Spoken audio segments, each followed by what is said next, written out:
George, thanks. It's really a great pleasure to be here. I wanted to thank Samin for the opportunity. This is really a terrific meeting with incredible live cases, so thanks so much. So the horse that I'm riding today is the Promus Elements Premier, and my job over the next few minutes is to suggest it's the best DES. These are my disclosures, and I'm globally conflicted with the drug-eluting stent companies. What I'm going to do is begin with a little introduction. We'll move on and talk about drug and polymer, which Dr. Baber's already nicely reviewed. We'll talk about the unique aspects of this platform that make it more flexible, deliverable, and have other properties that in the long term may make it superior, and then summarize. So we're in the stent wars. Is this sort of just really like Coke and Pepsi? Is it like a iPhone 5S or a S5 Samsung? They're probably a little bit more than that to this. Certainly, as we look at different stents, the important aspects of them include the metal alloy, the stent architecture, the delivery system, the drug, and the polymer. So let's talk about the drug and the polymer, and we've already heard about this. This is the same drug polymer dose that one sees on Xience, and we've already heard that compared to the other drug-eluting stents, there's really, I think, very little equivocation that stent thrombosis rate, TVR, MI, in this study by Dr. Baber himself suggested that EES is superior to the other drug-eluting stents with respect to all of these metrics. If we look at the stent thrombosis network meta-analysis from Palmerini, again, if we look at EES versus Endeavor or Resolute or the other drug-eluting stents, it is superior in terms of low stent thrombosis, and it may be part of this fluoropacifization that's associated with the fluoropolymer. If we look specifically at early arc stent thrombosis in the Promus Element stent compared to the Resolute stent, significantly better than the Resolute stent. And if we just tap out the probability that EES is superior compared to these other DES, it's almost 90% probable that that finding is true. If we look at specifically at platinum chromium Promus element and the impact on DAPT interruption on stent thrombosis, you can see here at interruption 0 to 1 month, 0 to 3 months, 1 to 12 months, and 3 to 12 months, very low stent thrombosis rates, very similar to what one sees with Xience. So I think in terms of, again, the drug and polymer, it's the same. The outcomes in terms of stent thrombosis are similar as well. So what's the difference?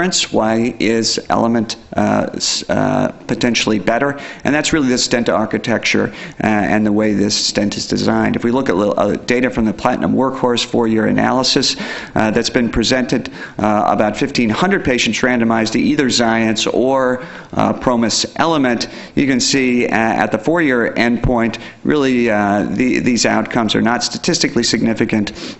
Arc stent thrombosis, again, exceptionally low with this stent. Now, in terms of TLR, we know with the SPIRIT trials, there was a catch-up in terms of TLR with Xience with actually by intravascular ultrasound, an increase of intimal hyperplasia and decreasing lumen. And if we look at these data with respect to TLR, at about the 2-year endpoint, there's actually a statistical difference. Out to 4 years, there's no difference, but again, a trend for lower TLR late with platinum EES. And so why might that be? Why might late outcomes be better? And what does it have to do with the platform? It could be due to lesion coverage. It could be the flexibility of the platform and the conformability of the stent to the vessel. We know you straighten vessels out. The more you straighten them, the higher the risk of having a restenosis. There can be complete stent apposition due to a lack of flexibility. And then is there a resistance to fracture that's seen in the Promus Premier compared to the other stents? I think, first of all, there's some practical things. Clearly, the visibility of this stent compared to either Resolute or Xience is better. That may actually translate into better lesion coverage, the ability to really keep the balloon within the stent for post-dilatation and cover the lesion. Otherwise, if we look at Xience versus Promus, in the Platinum Workhorse trial, you can see that the rate of either unplanned stenting or inadequate lesion coverage was significantly higher with Xience. The design of this stent, there are 2 connectors rather than 3 connectors between the rings, and as a consequence, it's a much more flexible stent. Here's a case, really just a horribly calcified left main. It had they could get a bare metal stent into the ostomy of the circumflex, and this all became a mess. A Xience couldn't get around this. A Resolute couldn't get around this. You can see with a 22 atmosphere dilatation over here to the left, the balloon doesn't straighten out at all. The platinum element goes around this pretty easily. So it's a very flexible, deliverable stent. That flexibility and deliverability, I think, also translates into conformability, and that really is defined as not straightening out the vessel as you put the metallic platform in. And if we look at Xience compared to Promus, the change in the vessel angulation is significantly less with the platinum chromium platform compared to the cobalt chromium platform. We have lots of data over the years really correlating greater straightening of the treated vessel with associated MACE, and as you can see, the more angulation change that one sees, the greater the MACE rate, all right? And this may be one of the reasons that there are potentially better long-term data. A more flexible stent may well have better apposition at the time of acute implantation, and this is just the Platinum QCA trial looking at post-procedure incomplete stent apposition, Xience versus Promus, significantly better for Promus than EES, platinum chromium, compared to Xience.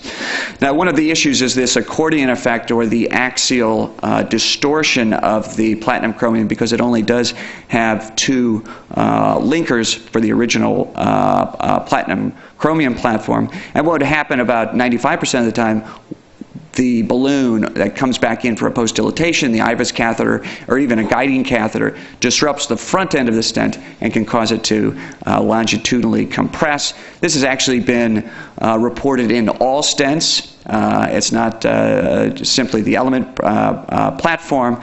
And to sort of address this, the Premier was re-engineered such that there are additional linkers on the proximal end of the stent which prevent that balloon or IVUS catheter or anything that's coming into the front end of the stent from really causing that accordion effect. In fact, if you look at the force to cause that accordion, and these are some data from John Ormiston presented at CRT, if we look at the original Element stent, didn't take as much force to cause that shortening, and if we look on the benchtop with the Premier stent with the additional linkers on the front end, you can see that it's very comparable to the other DES metallic platforms that we have out there today. Now, the inability to compress these stents also correlates to flexibility. Certainly, if you want no axial compression, pick out a cipher. That's the best one. We know, however, that's not very deliverable and not very flexible. So there is some relationship, and there's a give and take here. If you want a very flexible stent, it's going to, by definition, be a little bit more prone to axial compression. How about fracture? We know with respect to Xience that the fracture rate's about 2% over the lifetime of these stents. On the benchtop, the Promus Premier and Promus Element are certainly much less prone to fracture. This is just an analysis looking at 10 million cycles, and the percent of the stents that fractured, you can see a very low rate for both Resolute and for the Platinum Element platform.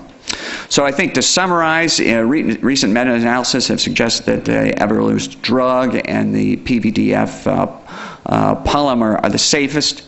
I don't think it's unequivocal of the currently available drug polymer combinations. Long-term follow-up of the Promus element is favorable compared to both Xience and Resolute.